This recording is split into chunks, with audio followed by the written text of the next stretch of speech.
హరి ఓం. పరమేశ్వర స్వరూపైన సభకి నమస్కారం.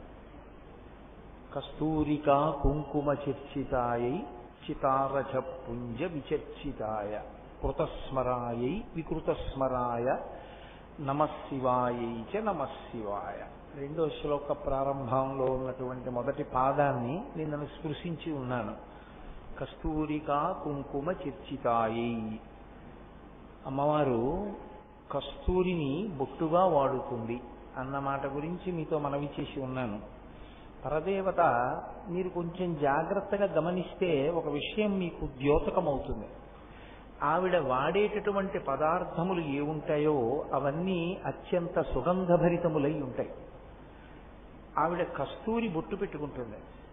ఆవిడ పన్నీటితో స్నానం చేస్తుంది. ఆవిడ ఒంటికి అనేకమైన అంగరాగములను అలదుకుంటుంది. ఆవిడ తాంబూల చర్వణం చేస్తుంది. ఆ తాంబూలం కూడా కర్పూర వీటికామోద సమాకర్ష దిగంతరా అంటాడు వ్యాస భగవానుడు. పచ్చ కర్పూరము, యాలుకలు, లవంగములు మొదలైనటువంటి సుగంధభరితములైనటువంటి ఓషధీతత్వమున్న పదార్థములతో కూడినటువంటి తాంబూలాన్ని తల్లి నవ్వులుతున్నప్పుడు వచ్చినటువంటి సువాసనలు దశ దిశల వ్యాపిస్తాయి. అటువంటి సుగంధభరితమైనటువంటి తాంబూల సేవనం చేస్తుంది. ఆవిడ వీణానాదాన్ని వింటూ ఉంటుంది. ఎప్పుడు సరస్వతీదేవి వీణ వాయిస్తే వింటూ తల పంచిస్తూ ఉంటుంది. అటువంటి తల్లి మీరు గమనించినప్పుడు కస్తూరికా కుంకుమ చర్చితాయై.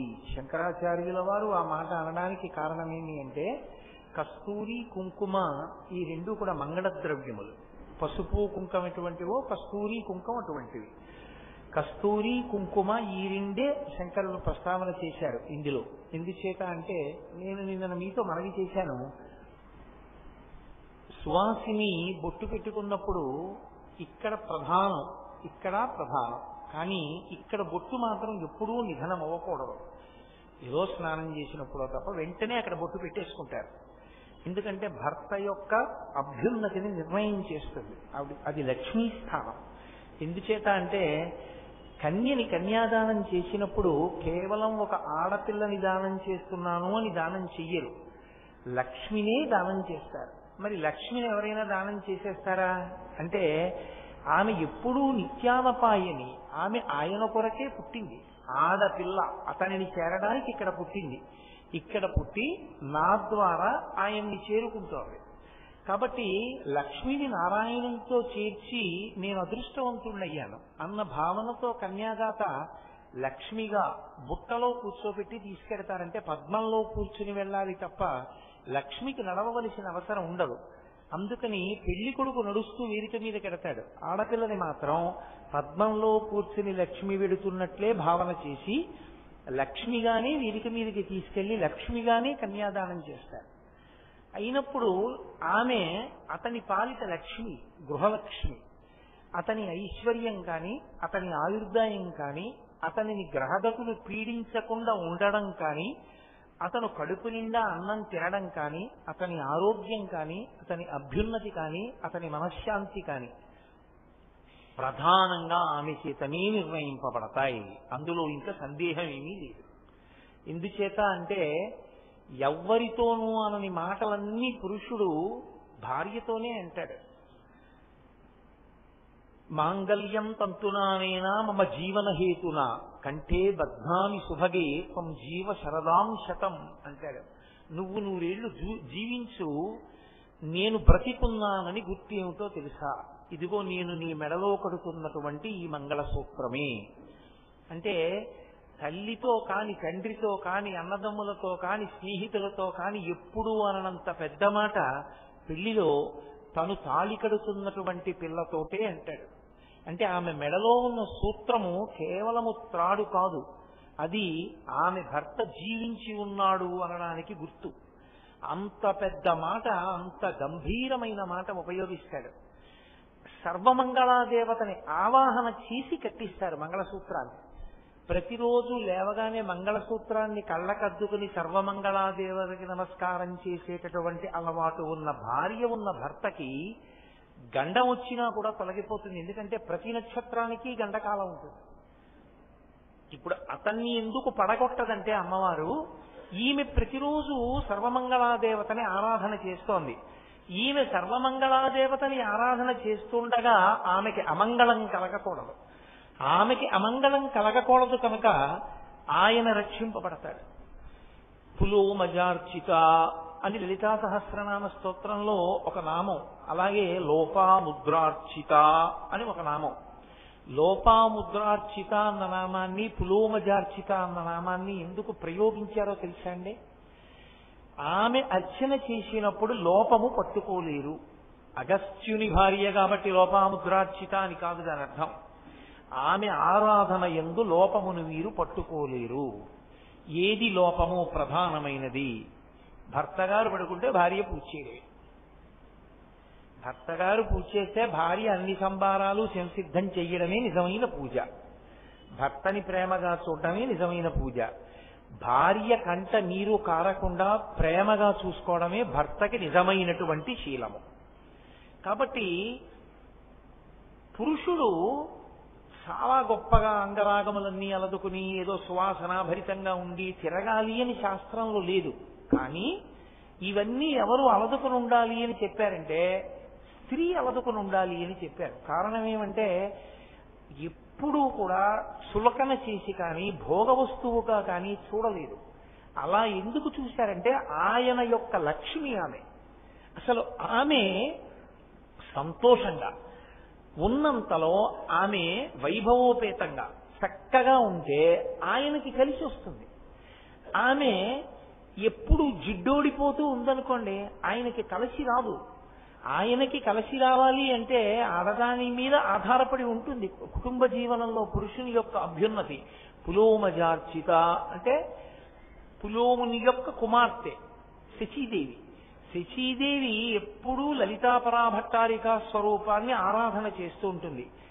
శచీదేవి అమ్మవారి పట్ల అంత భక్తిని ఉంటుంది కాబట్టి ఇంద్రుడికి లోకాధిపత్యం లభించి నిలబెట్టుకోగలిగాడు. అంటే ఆడదాని యొక్క నడవడి, ఆడదాని యొక్క భక్తి ఎంత దూరం ఉంటాయో, ఇంట లక్ష్మిగా ఉండాలి తప్ప లక్ష్మి అలక్ష్మిగా ఉండే అవకాశం ఉండదు. మీరు కొంచెం జాగ్రత్తగా పట్టుకునే ప్రయత్నం చెయ్యండి. అమ్మవారి యొక్క స్వరూపాలైనటువంటి దేవతా స్వరూపాల్లోనే కొన్ని స్వరూపాలు ఉంటాయి. అవి చాలా ఉగ్రంగా ఉంటాయి. చిన్న మస్తా అని ఒక రూపం ఉంటుంది, చాలా ఉగ్రంగా ఉంటుంది చూడ్డానికి. కానీ లక్ష్మి అని నేను అన్నాను అనుకోండి, గౌరీ అని నేను అన్నాను అనుకోండి, సరస్వతి అని నేను అన్నాను అనుకోండి, వాళ్ళ తీరు వేరుగా ఉంటుంది. లక్ష్మి అనేటప్పటికీ సమస్త సంపదలకు ఆమె సూచన అయి ఉంటుంది. లక్ష్మ అంటే గుర్తు. లక్ష్మి ఆమె గుర్తు. దేనికి గుర్తు? ఆయన ఐశ్వర్యమునకు ఆమె గుర్తు. ఆయన ఏ ఐశ్వర్యమును పొంది ఉన్నాడో దానికి ఆమె గుర్తుగా ఉండాలి. అన్నీ ఉన్నా దరిద్రంగా ఆమె తిరగకూడదు. ఏమీ లేకపోయినా ఆవిడ లక్ష్మిలా నిలబడగలిగితే. నేను కొన్ని కుటుంబాల్లో నా చిన్నతనంలో కూడా చూశాను. నేను ఒక 25-26 సంవత్సరాల వయసులో ఉండగా కూడా చూశాను. వాళ్ళు తరువాతి కాలంలో వృద్ధులైపోయిన తర్వాత కూడా నేను చూశాను. 45వ ఏడు 50వ ఏట ఉన్నప్పుడు కూడా మా చిన్నతనంలో మా అమ్మగారు వాళ్ళు చెప్పుకుంటూ ఉండేవారు, అసలు కాళ్ళకి పారాణి లేకుండా కాళ్ళకి పసుపు రాసుకోకుండా ఆవిడ్ని ఎప్పుడూ చూడము అంటుండేవారు. ఎప్పుడూ కాళ్ళకి పసుపు రాసుకుని పారాణి పెట్టుకుని ఉండేవారు. తత్పరిణామం, తత్ఫలితం పిల్లలు ఎంతంత వృద్ధిలోకి వచ్చారో, ఎంత అభ్యున్నతి పథంలో నడిచారో. కేవలం ఓ పెంకుటింట్లో ఉండే కుటుంబాలు 7 అంతస్తుల హర్మ్యాల్లోకి వెళ్ళిపోయాయి. కానీ నడవడి, భక్తి, ప్రపత్తి మాత్రం అలాగే నిలబడిపోయాయి. ఏది మన సంప్రదాయం, ఏది లక్ష్మీతత్వమో ఆ లక్ష్మీతత్వంతో ఉండడం గొప్ప తప్ప అన్యమైనటువంటి రీతిలో ప్రవర్తించడం అసహ్యకరమైనటువంటి విశేషం. నేను తద్భిన్నమైనటువంటి కుటుంబాలని కూడా చూశాను నా జీవితంలో. ఐశ్వర్యం ఉంది కదా అని ఇంటికి పెద్దలు వచ్చినప్పుడు వారికి ఒక గ్లాసుడు పాలు ఇచ్చేటప్పుడు చెప్పులిప్పి ఇవ్వాలన్న కనీస మర్యాద కలిగినటువంటి పశుత్వం కలిగిన కుటుంబాలని కూడా నేను చూశాను. ఇంట్లో చెప్పులేసుకు తిరుగుతూ మహాత్ములైన వారి ఇంటికి వచ్చినప్పుడు వారికి ఓ గ్లాసులు పాలు ఇచ్చేటప్పుడు కూడా చెప్పులతోనే ఇచ్చిన ఆడవాళ్ళు ఉన్న కుటుంబాలు కూడా నేను చూశాను. వాళ్ళని నియంత్రించలేని అధములైన భర్తలున్న కుటుంబాలు నేను చూశాను. కాబట్టి ఎక్కడి నుంచి వస్తుంది అభ్యున్నతి రమ్మంటే? శంకర భగవత్పాదులు కేవలంగా ఏదో అమ్మవారిని స్తోత్రం చెయ్యడం ఆయన లక్ష్యం కాదు. అర్ధనారీశ్వర స్తవం మీతో మనవి చేశాను, గృహస్థాశ్రమంలో ఉన్న వారి కొరకు ఇవ్వబడింది. అందులో అన్యాపదేశంగా శంకరాచార్యుల వారి యొక్క హితోపదేశం కూడా ఉంది. ఒక గురుస్థాయిలో ఉన్న వ్యక్తి ఒక మార్గనిర్దేశకత్వం చెయ్యకుండా పేలవమైన మాట ఎన్నడూ మాట్లాడడం, లోకానికి దిశానిర్దేశం చేస్తూ ఉంటారు. అందుకే కస్తూరిక కుంకుమ చర్చితాయి, ఆమె ఎప్పుడూ కస్తూరి కుంకుమ ఈ రెండిటి చేత అలంకరింపబడి ఉంటుంది. కస్తూరి కుంకుమ ఈ రెండు సుగంధ ద్రవ్యములు, ఇవే అలంకరింపబడి ఉంటే ఆమెకా అభ్యున్నతి, మనకా అభ్యున్నతి. అంటే అమ్మవారికి కొత్తగా అభ్యున్నతి అన్న మాట వాడడానికి ఏమి ఉండదు. యథార్థమునకు దాని దర్శనం చేత వచ్చేటటువంటి అభ్యున్నతి ఎవరికో తెలుసా అండి? మనకే. కారణం ఏంటంటే ఇంత బొట్టు పెట్టుకుని చక్కగా చిరునవ్వుతో తాంబూల చర్మణం చేస్తూ వినానాదం వింటూ అరమోట్పు కన్నులతో ఉన్నవారి అమ్మవారి ముఖమండలాన్ని ఒక్కసారి ధ్యానంలో చూసి నమస్కారం చేశారనుకోండి, కేవలము అటువంటి ముఖమండలాన్ని దర్శనం చేసినంత మాత్రం చేత దానికి కొన్ని శక్తులుంటాయి. అమంగళకరమైనటువంటి విషయాన్ని చూస్తే ఎటువంటి ఫలితం ఉంటుందో అది మనసు మీద ప్రభావం చూపిస్తుంది, ఆలోచన సరళి మీద ప్రభావం చూపిస్తుంది, నిర్ణయం మీద ప్రభావం చూపిస్తుంది. నేనంతవరకు ఎందుకు మీతో ఒక మాట చెప్తాను. మీరు చూడండి, ఒక శవాన్ని తీసుకుని వెళ్ళిపోయేటప్పుడు తీసుకొచ్చేటటువంటి తాటాకు చాప, కొత్త కర్రలు, పురుకోస తాడు, ఓ కొత్త కుండ అక్కడ ఉన్నాయి. వేరొక చోట పాలికలు, ప్రమిదలు, పేలాలు, దర్భకట్టలు, అగ్నిహోత్రాన్ని రగల్చడానికి ఆరణిమంధనం చేయడానికి కావలసినటువంటి పరికరం, రుత్విక్కులు, అక్షతలు, పసుపు, కుంకం, పువ్వులు, ఇవన్నీ ఉన్నాయి. మీరు ఇది చూసినప్పుడు వెంటనే మీ మనసులో కలిగే భావనేమి? నేను ముందు చెప్పినప్పుడు చూసిన పదార్థములు చూసినప్పుడు మీ మనసులో కలిగే భావమేమి? తేడా ఉందా లేదా? ఇవి చూడగానే మీ మనసు ప్రహృష్టమవుతుంది, ప్రసన్నమవుతుంది. ఆ ప్రసన్నత యందు మీరు చేసుకునే నిర్ణయం ఒకలా ఉంటుంది. అవి చూడగానే మీ మనసు పొందినటువంటి వ్యాకులతతో మీరు చేసుకునే నిర్ణయం ఒకలా ఉంటుంది. దర్శనమునందు మంగళకర దర్శనము మంగళకర దర్శనమే, అమంగళకర దర్శనము అమంగళకర దర్శనమే. కాదు అని మీరు అనలేరు, అది మనసు మీద ప్రభావం చూపించి తీరుతుంది. మీకు అందినంత మేర మనసు మీదే అంత ప్రభావం ఉంటే మీకు అందని శాస్త్ర ప్రయోజనం ఎంత ఉండకపోతే జగద్గురువులు దాని గురించి మాట్లాడుంటారు. అమ్మవారి బొట్టు చూస్తే మనం పెట్టుకునే బొట్టు నిలబడుతుంది. అమ్మవారి కస్తూరి, అమ్మవారి యొక్క పాపట ప్రారంభ స్థానమునందుండేటటువంటి కుంకుమని ధ్యానంలో ఎవరైనా చూస్తే శంకరులు ఒకటే మాట అన్నారు, తనో తుక్షేమం నః అన్నారు. నః అంటే మాకు. అలా ఒక్కడు కుటుంబంలో ధ్యానంలో అమ్మవారు ఇక్కడ పెట్టుకునేటటువంటి కుంకుమని చూసినా, ఆవిడ కబరీబంధం చూసినా, అందులో పువ్వులు చూసినా, పవిత్రమైన హృదయంతో మా అమ్మ అన్న భావనతో చూసేవాడు ఒక్కడి ఇంట్లో ఉంటే ఆ ఇల్లంతా రక్షింపబడుతుంది. అటువంటి వాళ్ళు 10 మంది ఒక ఊళ్ళో ఉంటే ఆ ఊరంతా రక్షింపబడుతుంది. కాబట్టి మంగళకర దర్శనము చేత పొందేటటువంటి మంగళత్వము కూడా అలాగే ఉంటుంది. అమ్మవారి ముఖమండలాన్ని చూడ్డం చేత ఓ నేను అలా ఉండాలన్న భావన ఏర్పడుతుంది. మీరు చూడండి, మీరు వెంకటాచల క్షేత్రానికి వెళ్ళారనుకోండి, ఎవరో అష్టదళ పాద పద్మారాధన సేవ చేసుకుని బయటికి వచ్చి అంతరాలయంలోకి వెళ్ళాం, మొట్టమొదట కూర్చున్నాం గడప దగ్గర 25 నిమిషాలు వెంకటేశ్వర స్వామిని ఆపాదమస్తకం చూశాం. ఇదిగో ఉత్తరీయం ఇచ్చారు పట్టుది, ఉత్తరీయం వేసుకుని బయటికి వచ్చాం. అబ్బాయి ఎంత బాగుందో అని చెప్పుకుంటున్నారు అనుకోండి. మీరు 300 రూపాయల టికెట్ పెట్టుకుని 10 మాటలు దర్శనం చేసినా 300 × 10 3000 రూపాయలు మీరు ఖర్చు పెట్టినా మీరు చేసింది లఘు, అతి లఘు, మహాలఘు, ఎన్ని లఘువులు ఉంటాయో అన్ని లఘువులు ఉంటాయి. కానీ 2500 పెట్టి అష్టదళ పాదపద్మారాధనం కొనుక్కున్నవాడు భార్యతో కలిసి మొదటి గడప దగ్గర కూర్చున్నానంటే మీరేమంటారు? అదేంటంటే మీరు కూడా అలాంటిది ఏమైనా తీసుకుంటే ఎంత బాగుండు, చక్క మనం అది చేసుకుంటాం కదా అంటారా అనరా? మీ మనస్సు మీద వెంటనే అలా చెయ్యాలన్న భావన ఒకటి వచ్చేసిందా రాలేదా? మీరు నిరంతరం అమ్మవారి ముఖమండలాన్ని అలా దర్శనం చేయడం అలవాటు అయినప్పుడు మీరు అలా ఉందామని మీకు ఎందుకు అనిపించదు? అనిపిస్తుందా అనిపించదా? అనిపించినప్పుడు అమ్మవారి ఐదోతనం, అమ్మవారి ఐశ్వర్యం ఎలా ఉందో అలా మీకు ఉండకుండా ఉంటుందని మీరు ఎందుకు అనుకుంటున్నారు? నేను మజ్జిగ తాగితే కలవ చేస్తే మీరు మజ్జిగ తాగినా కలవ చేస్తుంది, మీకు వేడి నాకు కలవ చేయదుగా.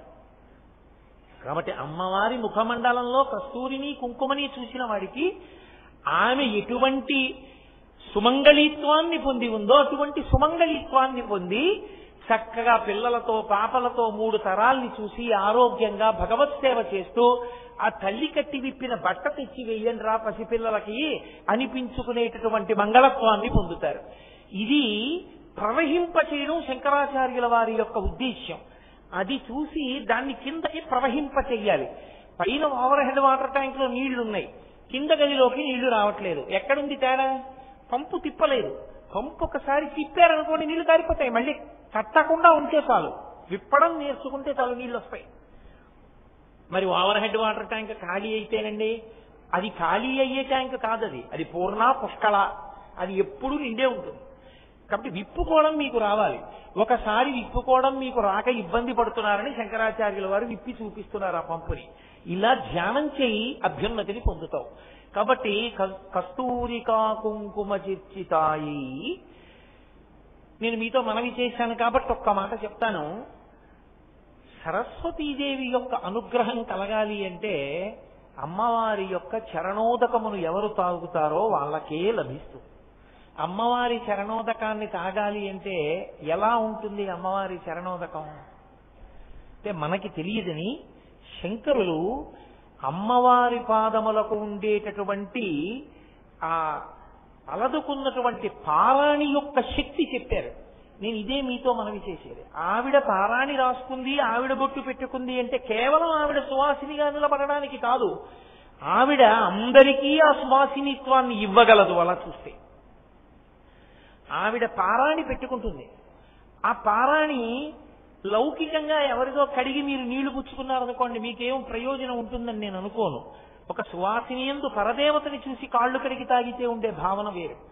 కానీ ధ్యానమునందు పరదేవత యొక్క పాదములు కడిగితే వచ్చినటువంటి జలములను తాగినటువంటి వాడు ఎటువంటి స్థితిని పొందుతాడో శంకరులు చెప్పారు సౌందర్యలహరిలో.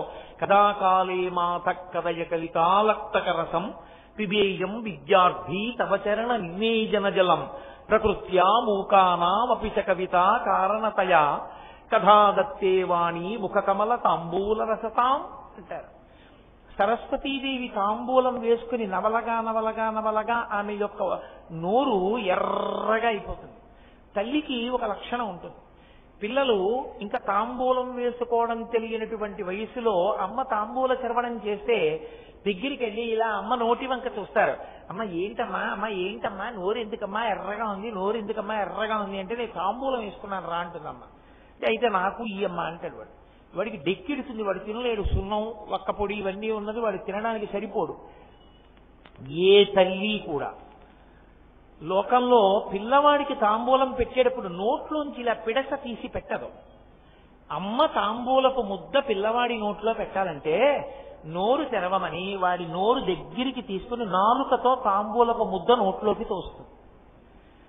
ఆ తోసినప్పుడు అమ్మ నోటిలో ఉన్నటువంటి లాలాజన సహితమైనటువంటి తాంబూలపు ముద్దే పిల్లవాడు తింటాడు.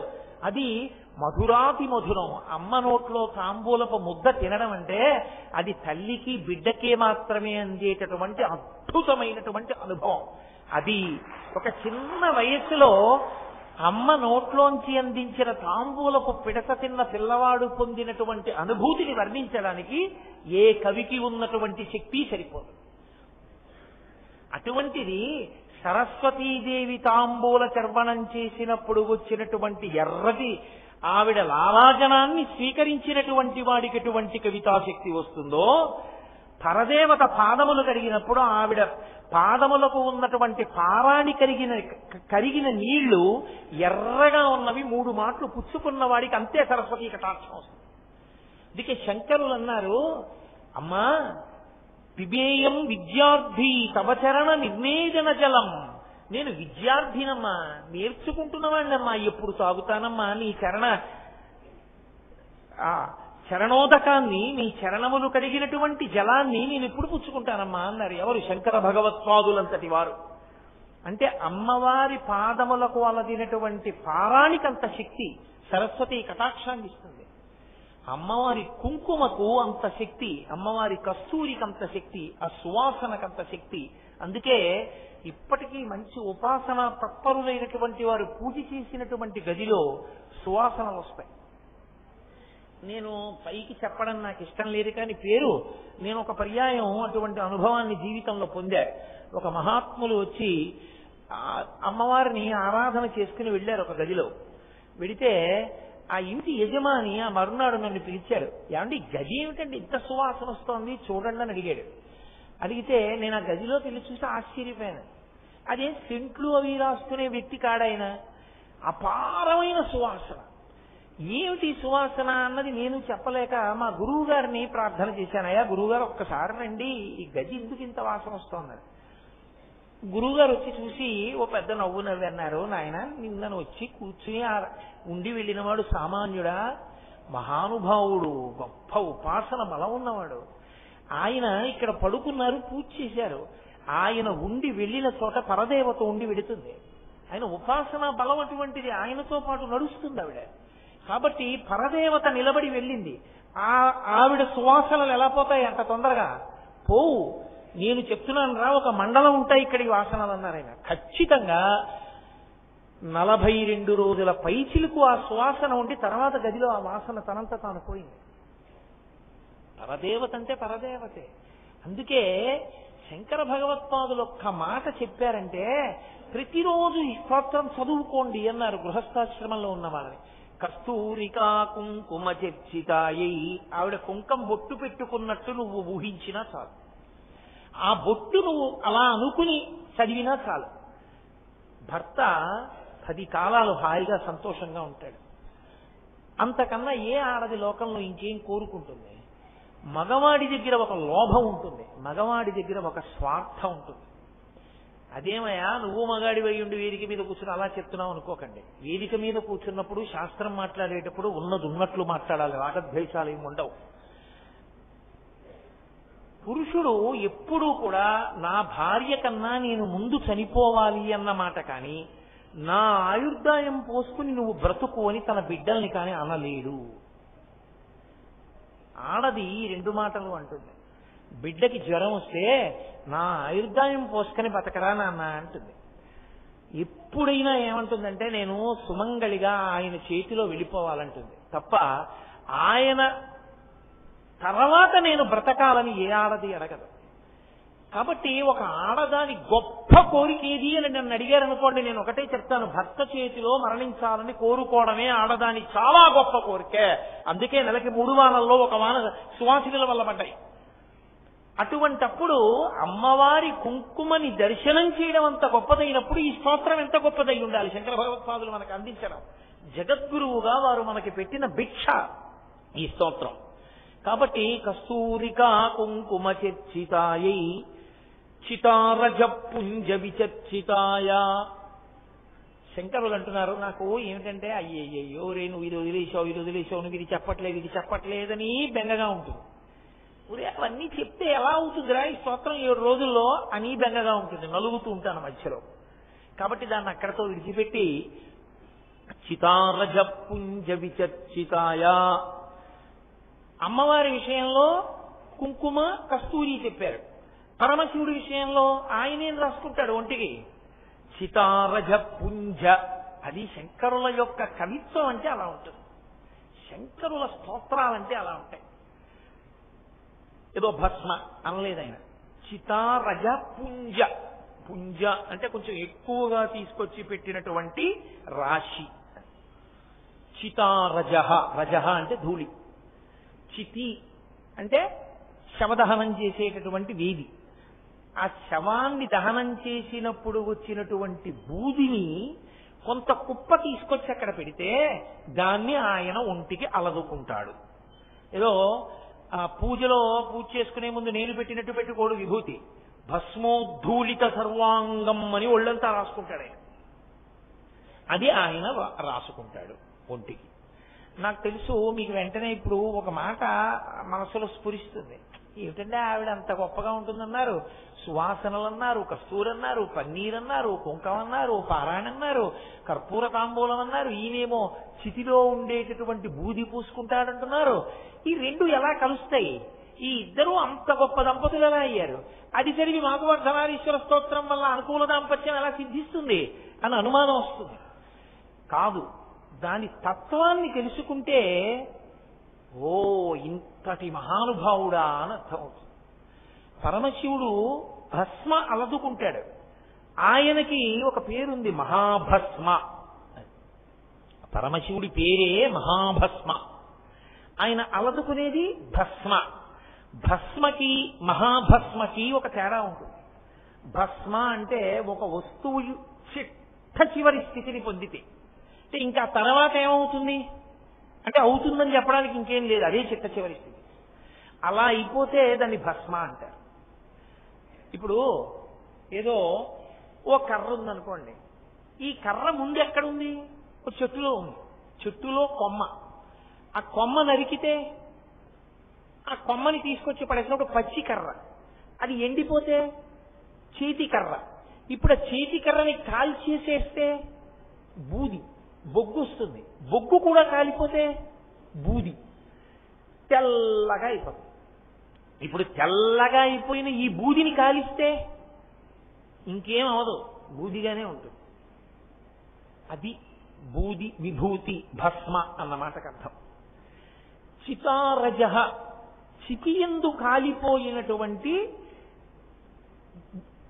ప్రాణి యొక్క బూది ఆయన అలదుకుంటాడు. ఇక్కడ మీరు కొంచెం ఒక్క విషయాన్ని జాగ్రత్తగా ఆలోచించాలి. చితియందు శరీరం ఎప్పుడు కాలిపోతుంది? జీవుడు బయటికి వెళ్ళిపోయిన తర్వాత కదా. జీవుడు ఉన్నంతసేపు అది శివం. జీవుడు బయటికి వెళ్ళిపోయాడు అనుకోండి, శవం. ఇప్పుడు ఆ శవాన్ని చితి మీద పెట్టి కాలుస్తారు. ఆ శరీరంలో ఉన్నంత కాలం అతని ఎన్ని ఆశలు, ఎన్ని కోరికలు, ఎన్ని భోగాలు, ఎన్ని సుఖాలు, దేన్ని బట్టి ప్రారంభం అన్ని. చాలా జాగ్రత్తగా మీరు దీన్ని కొంచెం పట్టుకోవలసి ఉంటుంది. అందుకే అమ్మవారి అనుగ్రహం ఉంటే కానీ అయ్యవారు అర్థం కాదు, వచ్చిన పెద్ద సమస్య. అన్నిటికీ మొదలు ఎక్కడ ఉంటుందంటే నేను దగ్గర ఉంటుంది. నేను అన్నదాన్ని మొదలుపెట్టి ఇంకా ఎన్ని కోట్ల నాదులు ఉంటాయో చెప్పడం కష్టం. ముందు నేను అని ఇలా చూపిస్తాను. ఎవరు నేను? ఇదిగో ఈ శరీరం, కోటేశ్వరరావు కాళ్ళు, చేతులు, పొట్ట, గుండె, తలకాయ, కంఠం ఇవన్నీ కలిపి కోటేశ్వరరావు. ఈ నేను. ఇప్పుడు ఈ ఒక్క నేనుకి నా ఉత్తరీయం, నా లాల్చి, నా బనియను, నా పంచ, నా చెప్పులు, నా కళ్ళజోడు, నా రుద్రాక్షలు, నా భార్య, నా కొడుకు, నా కూతురు, నా అల్లుడు, నా వియ్యాలారు, నా సభ, నా కారు ఉంటే, నా కారు, నా ఇల్లు, నా పుస్తకం, నా పెన్ను, నా ఆఫీసు, ఎన్ని నాదులు. ఇవన్నీ ఒక నేనుంటే, ఒక నేనుంటే ఇన్ని నాదులు. ఇన్ని నాదులు ఒక నేను కంటగట్టావు. ఆ నేను కాలిపోతే నాదులన్నీ ఏమయ్యాయి? ఏమీ కాకుండా పోయి. ఏమన్నారంటే పెదనాన్నగారు అన్నవాళ్ళు పెదనాన్నగారు పోయారన్నారు, నాన్నగారు అన్నవాళ్ళు నాన్నగారు పోయారన్నారు, మా ఆయన అన్నవాళ్ళు మా ఆయన పోయారన్నారు, మా అన్నయ్య గారు అన్నవాళ్ళు మా అన్నయ్య గారు పోయారన్నారు, మా గురువు గారు అన్నవాళ్ళు మా గురువు గారు వెళ్ళిపోయారన్నారు. నువ్వు నాది నాదని మా అబ్బాయి, మా అల్లుడు, మా కోడలు ఇవేమైనా వచ్చాయా నీతో? ఏమీ రాలేదు. నువ్వు నేను అన్నది ఏదుందో దాని చుట్టూ ఈ నాదులు. నేను అసత్యం నువ్వు పట్టుకున్నది ఇది. అసత్యమునకు పట్టుకున్న అసత్యాలు కూడా నీతో రావు. ఇదే మధుకైటభులు అంటారు. విష్ణు సంహార ప్రక్రియ నందు చెప్తే విష్ణువు చేసిన సంహార ప్రక్రియలో మధుకైటభులు అంటారు. మధు అంటే తేనె. మధువు ఒక్క చొక్కుందనుకోండి, కైటభము అంటే కీటకములు. బోర్డని చీమలు చుట్టూ పట్టుకుంటాయి. ఒక్క తేనె చుక్క ఉంటే ఇన్ని చీమలు. ఆ తేనె చుక్క తడిబట్టతో తుడిచేస్తే చీమలను ఇలా ఇలా ఇలా ఇలా అని కొంచెం కదిపి ఆ తేనె చుక్క నీటితో తుడిచేశారనుకోండి అన్ని వెళ్ళిపోతాయి చీమలన్నీ. ఎందుకనంటే అక్కడ మధువు లేదు. మధువు లేకపోతే కైటబుడు ఉంటాడు. మధు కైటబులు ఒకసారి పోతారు. నేను నాది ఓసారే పోతాయి. పోయిన తర్వాత ఏమవుతుందంటే మళ్ళీ నేనులోకి జీవుడు ఇంకో దాంట్లో దూరుతాడు. ఇది వదిలేశాడు, మళ్ళీ ఇంకో తొడుగులో కెడతాడు. అదో కుక్క తొడుగు అవ్వచ్చు, అందులో కెడతాడు. వెళ్ళి ఏం చేస్తాడు? ఇందులో ఏం చేశాడో అందులో అదే చేస్తాడు. ఇందులో ఓడి చేయలేని వాడు అందులో ఏడు కొత్తగా చేసేస్తాడు. ఏంటి ఇంత గొప్ప దాంట్లోకి వచ్చి ఏమీ చేయలేదు, ఇంక అందులోకి వెళ్ళి చేస్తావా? షడూర్ములను ఉంటాయి, అవే చేస్తాడు. ఆకలి, దప్పిక, శోకము, మోహము, జరా, మరణము 6 కొడుతుంటాయి. సముద్ర కెరటాలు కొట్టినట్టు కొడుతుంటాయి జీవుణ్ణి. ఆకలి, తింటాడు. ఏమిటి పెద్ద తేడా? ఇంట్లో నే తింటాను, అలా గ్రిల్లోంచి బయటికి చూస్తే కుక్క తింటూ ఉంటుంది, పంది తింటూ ఉంటుంది. రాత్రి నేను పడుకుంటాను, కుక్క పడుకుంటుంది, పంది పడుకుంటుంది. నాకు శోకం ఉంటుంది, ఏదో శోకం. మా అమ్మాయి అమెరికా వెళ్ళిపోయిందని ఏడుపు, మా అమ్మాయి అమెరికా నుంచి వస్తే వెళ్ళిపోయే టైం తొందరగా అయిపోతోందని ఏడుపు, మా అమ్మాయికి జ్వరం వస్తే ఏడుపు, ఏదో ప్రతిదానికి ఏడుపేగా. కాబట్టి శోకం ఉంటుంది. మోహం, ఎంత మోహం అంటే ఇన్ని ఉపన్యాసాలు చెప్పినా నాది నాది అని తాపత్రయం. కాబట్టి మోహము, జర, ఇలా కాలంలో ముసల్తనం వచ్చేసింది అనుకుంటేనే మంచిది. 50 దాటిపోయాక ముసల్తనంగా ఇంకేమిటి? కాబట్టి జర, చిట్ట చివర మరణము. ఏమిటి నువ్వు సాధించింది? ఈ 6. మళ్ళీ ఇంకో ఉపాధిలోకి వెళ్ళావు, మళ్ళీ 6, మళ్ళీ అది వదిలేవు, మళ్ళీ ఇంకోటి. నువ్వు ఎందులోకి వెళ్ళినా నేను నీ నాదులు ఎందులోంచి ఎక్కడ పూర్తయిపోతున్నాయి? నేను పూర్తయినప్పుడల్లా నాదులన్నీ పూర్తయిపోతున్నాయి. ఇవి ఏవీ నన్ను ఉద్ధరించలేదు. నువ్వు పెట్టుకున్న ఈ నాది అన్న సంబంధం ఉందే, ఇదేదీ నిన్ను ఉద్ధరించలేదు. అంటే మీరు నన్ను ప్రశ్న అడగచ్చు, ఏమంటే ఇలా చెప్తున్నారు కదా మీరు ఉపన్యాసం, అంటే మా భార్యని పిల్లల్ని అందరినీ వదిలేయాలా మేము ఇప్పుడు? అది కాదు నా ఉద్దేశ్యం అని మీరు గమనించాలి. ఏ భార్యని భర్త వదిలేయమని కానీ, ఏ భర్తని భార్య వదిలేయాలని కానీ, పిల్లల్ని వదిలేయాలని కానీ, ఉద్యోగాలు వదిలేయాలని కానీ, ఇళ్ళు వదిలేయాలి, వాకిళ్ళు వదిలేయాలని శాస్త్రము చెప్పదు. అలా అయితే గృహస్థాశ్రమానికి పనికొచ్చే స్తోత్రం ఎందుకు అవుతుంది ఇది? నువ్వు ఎట్నుంచి ఎటు వచ్చినా నాదిని భగవంతుడితో కలుపుకో, నీకు ఇంకా ఏమీ ఇబ్బంది లేదు. పనస పండులో తొనలు తీసేవాడు ఉంటాడు, వాడు తెలివి తక్కువ వాడు అనుకోండి, కత్తి పెట్టి కోసి తొనలు తీస్తాడు. ఆ తర్వాత వాడి ప్రారంభం అంతా ఎప్పుడు ఉంటుందంటే వాడి చేతులు కొదలది, ఇలా అంటే అంటుకుంటాయి వేళ్ళు, జిగురు వదలదు. నూనె రాసుకుని ఒక ఆయన పనస తొనలు ఒలిచాడు, ఆయన పనస తొనలే ఒలిచాడు, ఈయన పనస తొనలే ఒలిచాడు. ఈయన నూనె రాసుకున్నాడు, ఆయన నూనె రాసుకోలేదు, ఆయన వేళ్ళు అంటుకున్నాయి, ఈయన వేళ్ళు అంటుకో. ఇద్దరు చేసింది ఒకటే. పరమేశ్వరానుగ్రహం నాకు ఈ కొడుకను, నిజాయితీగాను పరమేశ్వరానుగ్రహం నాకింత మంచి భార్య, ఈశ్వరానుగ్రహం నాకింత మంచి ఉద్యోగం, పరమేశ్వరానుగ్రహం నేను 4 మాటలు చెప్పుకోగలుగుతున్నాను పరమేశ్వరుడి గురించి, పరమేశ్వరానుగ్రహం నాకు కారు లేకపోయినా నా ఇంటి ముందు కారు పెట్టి నన్ను తీసుకొస్తున్నారు, పరమేశ్వరానుగ్రహం నాకు తిన్నది అరుగుతోంది, పరమేశ్వరానుగ్రహం నా కొడుకు చదువుకున్నాడు. నువ్వు ఎన్ని నాదులైనా పెట్టుకో, అన్ని నాదులకు పునాది ఈశ్వరుణ్ణి పెట్టుకో. ఇప్పుడు నువ్వు ఏం చేస్తున్నా ధరించడానికి మార్గం అయిపోతుంది.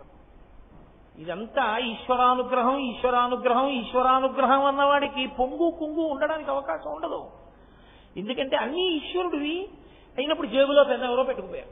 నమశ్చోరాయక, నేను కాను యజమాని దానికి, ఆయనది ఆ పెన్నం, ఆయన ఇచ్చాడు, వాడుకున్నాను కొన్నాళ్ళు. ఆయన పెన్ను ఆయన పట్టుకెళ్ళాడు, ఇంకోళ్ళకి ఎవరికో ఇవ్వాలి పనుందని తీసుకుపోయాడు, దొంగ రూపంలో వచ్చి పట్టుకుపోయాడు. నాకు తెలియకుండా పట్టుకెళ్ళాడు కాబట్టి దొంగ అన్నాను. కానీ నమశ్చోరాయచ, పరమేశ్వరుడు ఆయన వస్తూ ఆయన దొంగ రూపంలో వచ్చి పట్టుకెళ్ళాడు. ఇప్పుడు నీకేమైనా పొంగుందా కొంగుందా? మహాత్ముడు కావడానికి సాధన అలాగే పెడుతుంది. కాబట్టి నాదులు నేను నాది ఇవి ఈశ్వరుడితో ముడిపడ్డాయి అనుకోండి, వాడు తరించిపోతాడు. తాడు తిప్పడంలో ఉంటుందండి. మీరు మనిషిని నించోపెట్టి ఇలా తిప్పేశారనుకోండి, తాడు కట్టేశారు, ఇలా తిప్పేశారనుకోండి విప్పేశారు. 2 సార్లు చెయ్యే తిప్పింది, 2 సార్లు తాడే తిప్పింది. ఒకలా తిప్పితే కట్టారు, వ్యతిరేక దిశలో తిప్పితే విప్పారు. అసత్యమైన నేనుకి అసత్యమైన నాదులతో పెట్టుకున్న సంబంధం ఎందుకు పనికి రాకుండా పోతుంది. పునర్జన్మకి హీనోపాధులలోకి పోతాడు. పరమేశ్వరుణ్ణి ప్రాతిపదికగా నేను నాదితో కలిపిన వాడు అభ్యున్నతి పదంలోకి వెళ్ళిపోతాడు. నిచ్చెనుంది, ఎక్కడం రాక దిగడమే వచ్చింది ఒకడికి, వాడు ఎప్పుడు మేడెక్కడ. నిచ్చెనుంది, ఎక్కడమే వచ్చిన వాడు ఉన్నాడు, వాడు మేడ మీదే ఉంటాడు కాదు. కాబట్టి ఇది తెలియదు. తెలియకపోవడం వల్ల నువ్వేమైపోతున్నావో తెలుసా? ఇప్పుడు ఎలా బూది అయిపోయావో అలాగే ఎన్ని కోట్ల జన్మలలోనో బూదిగా అవుతూనే ఉన్నావు. ఎన్ని కోట్ల జన్మల్లో శరీరాలు వదిలిపెట్టావో. అలయక సొలయక వేసక నొలయక కరిమకరితోడ నుద్దండత రాత్రులు సంజలు దివసంబులు సలిపెన్ పోరొక్క 1000 సంవత్సరములు అంటారు పతన గారు గజేంద్ర భక్షణంలో. రాత్రి పగలు అసుర సంధ్య వేళ ఎప్పుడు వదిలిపెట్టేశాడో శరీరాన్ని. ఎన్నిసార్లు మృత్యువుతో పోరాటం చేశావో. మళ్ళీ నాది నాది అంటూనే ఉన్నావు, మళ్ళీ పట్టుకుంటూనే ఉన్నావు, మళ్ళీ వదిలిపెడుతూనే ఉన్నావు. ఇప్పుడు పరమేశ్వరుడు విభూతి రాసుకోవడము, భస్మ రాసుకోవడము అన్న మాటకు అర్థం ఏమిటో తెలుసా అండి? అన్ని వస్తువులు చిట్ట చివరికి బూదిగానే ఉంటున్నాయి. బూది కన్నా మారడానికి వేరొకటి లేదు. అది సత్యం. ఇది ఎరుకలోకి నీకు వచ్చినటువంటి ఉత్తర క్షణంలో నీకు పిచ్చి వ్యామోహం తగ్గిపోతాయి. 2, దాని పేరు భస్మ. భస్మ అంటే భగవంతుణ్ణి స్మరించకుండా ఎప్పుడూ నాది నాది నేను నాది నేను అనుకుని స్మరించడంలో పాడయ్యావు. భస్మని ధారణ చేస్తే, అంటే ఎలా పడితే అలా ధారణ చేయకూడదు. భస్మ ధారణకి ఒక పద్ధతి ఉంటుంది. ఎడం చేతిలో విభూతి వేసుకుని నీళ్లు పోసుకుని మంత్రం చెప్పి ఆ మంత్రంతో ఉన్నటువంటి విభూతిని ఈ 2 వేళ్లతో బొటన వేళ్లతో అలది ఈ 2 వేళ్లతో ఈ కొస నుంచి ఈ కొస వరకు వచ్చి కణత దాటకుండా వేళ్లాపి బొటన వేళ్ళని మధ్యలో పెట్టి ఇటువైపుకి రావాలి. వస్తే అది శాస్త్రీయమైన భస్మధారణా విధానం అని పేరు దానికి. కాబట్టి ఇప్పుడు అలా భస్మని ధరించిన వాడికి ఏమవుతుంది అంటే, ఆజ్ఞాచక్రం నుంచి అది వెళ్ళింది కాబట్టి దాని వలన మనసు ఒక విషయాన్ని గుర్తులోకి తెచ్చుకుంటుంది. భా అంటే భగవంతుణ్ణి, స్మ అంటే స్మరణలోకి తెస్తుంది. అది కాలక్రమంలో నీకు అలవాటు చేస్తుంది. నీ మనసు భగవంతుడితో ముడిపడడాన్ని నేర్చుకుంటుంది. అలా ముడిపడడం నేర్చుకున్న ఉత్తర క్షణంలో నువ్వు తరించిపోయావంతే. నువ్వు కొత్తగా చేయడానికి ఏముండదు. నువ్వు చెయ్యవలసిందల్లా నీ ఆలోచన విధానంలో కించిత్ మార్పు రావాలి. అందుకే వాంగ్మయం అంతా ఎవరికి, ప్రవచనములన్నీ ఎవరికి అంటే కేవలం మనుష్య ప్రాణికే. మిగిలినవి విని అనుష్ఠించి అభ్యున్నతిని పొందలేవు. ఒక్క మనుష్య ప్రాణి విని పాటించి అభ్యున్నతిని పొందుతాడు. కాబట్టి ఆ మలుపు, ఆ మార్పు రావాలి. అదొక్కటి వచ్చిందా తరించిపోయావంతే. కాబట్టి అది భస్మ. మహాభస్మ అని దేన్ని పిలుస్తారు అంటే, అసలు ఈ లోకంలో ఏ వస్తువు మిగలకుండా అన్ని బూది కింద అయిపోయాయి అనుకోండి. ప్రళయతాండవం అని చేస్తాడు పరమేశ్వరుడు. అప్పుడు ఇక మిగలడానికి ఏముండదు, సమస్తము లయమైపోతుంది. అప్పుడు మహాభస్మ కింద నిలబడిపోతుంది. అది పరమశివుడే. ఎందుకో తెలుసా అండి? భస్మకి మహదైశ్వర్యమని పేరు. భస్మకి 2 లక్షణాలు ఉంటాయి. సమంత్రకంగా విభూతిని ధారణ చేస్తే అది మీకు గొప్ప రక్షణనిస్తుంది. సమంత్రకంగా భస్మని ధరించిన వాడికి తేజస్సు పెరుగుతుంది. సమంత్రక భస్మధారణం చేసినటువంటి వాడికి ఆయన తేజస్సు భస్మము యొక్క ఆ చిన్నగా ఉండేటటువంటి ఆ కణములలోకి ప్రసరణమును పొంది ఆయన అనుగ్రహం ఆ విభూతి కణముల ద్వారా ఇతరులకు వెడుతుంది కూడా. మీకు నేను ఒక ఉదాహరణ చెప్పాలంటే, కంచికామకోటి పీఠాధిపత్యం వహించినటువంటి మహాపురుషులు ప్రాతస్మరణీయులు చంద్రశేఖరేంద్ర సరస్వతి మహాస్వామి వారికి ఒక కుటుంబం అంతేవాసిత్వాన్ని పొందింది. ఆయనకి షష్ఠి పూర్తి చేద్దాం అనుకున్నారు కొడుకులు. ఆ తండ్రికి పరమాచార్య స్వామి వారి అంతేవాసిత్వం పొందినటువంటి కుటుంబంలో ఉన్నటువంటి తండ్రికి. కానీ తల్లిగారు హాస్పిటల్లో చేరారు. ఇంకా షష్ఠి పూర్తి దగ్గరికి వస్తోంది, ఇక ఆవిడ బతకరు అని డాక్టర్లు చెప్పేశారు. ఒకప్పుడైతే ఇంకా ఆవిడ ఇంచుమించు చనిపోయారని చెప్పారు. కొడుక్కి గురువు గారి మీద నమ్మకం, పరమాచార్య స్వామి వారి మీద. అదిగో మహానుభావుడు. ఆయన గబగబా విమానం ఎక్కి వెళ్ళారు. పరమాచార్య స్వామి వారు ఎక్కడున్నారు అంటే, ఆయన ఎప్పుడు సంచారంలో ఉండేవారు. ఎక్కడో పల్లెటూరులో ఉన్నారన్నారు. విమానం దిగి కారులో వెళ్ళి ఆ పల్లెటూరు వెళ్ళారు. ఆయన అప్పటికి సాయంకాలం వేళ చంద్రమౌళీశ్వరార్చన పూర్తి చేశారు. ఈ అబ్బాయి వెళ్ళి చెప్పాడు, అయ్యా మా అమ్మగారు హాస్పిటల్లో ఉన్నారు, ఇంచుమించు చనిపోయినట్టే. డాక్టర్లు చెప్పేశారు, కానీ మా నాన్నగారికి షష్ఠి పూర్తి చెయ్యాలనుకుంటున్నాం, మా అమ్మ బ్రతకాలి, మిమ్మల్నే నమ్ముకున్నాం, మీ కొరకు వచ్చానన్నారు. విన్నారు. అలాగా అన్నారు. శిష్యుణ్ణి పిలిచి లేత అరిటాకు పట్టుకురా అన్నారు. అరిటాకు పట్టుకొస్తే అక్కడ పెట్టారు. పరమాచార్య స్వామి వారు దాని మీద నించుని ఒక 4 మాటలు గింటారు. ఇలాగ ఆయన ఒంటికి అలదుకున్నటువంటి భస్మ అందులో పడింది ఆకులో. దాన్ని జాగ్రత్తగా పొట్లం కట్టి అతనికి అన్నారు. పొట్లం కట్టి ఇచ్చారు. నువ్వు వెళ్ళి మీ అమ్మగారి నోట్లో లేస్తారు అన్నారు.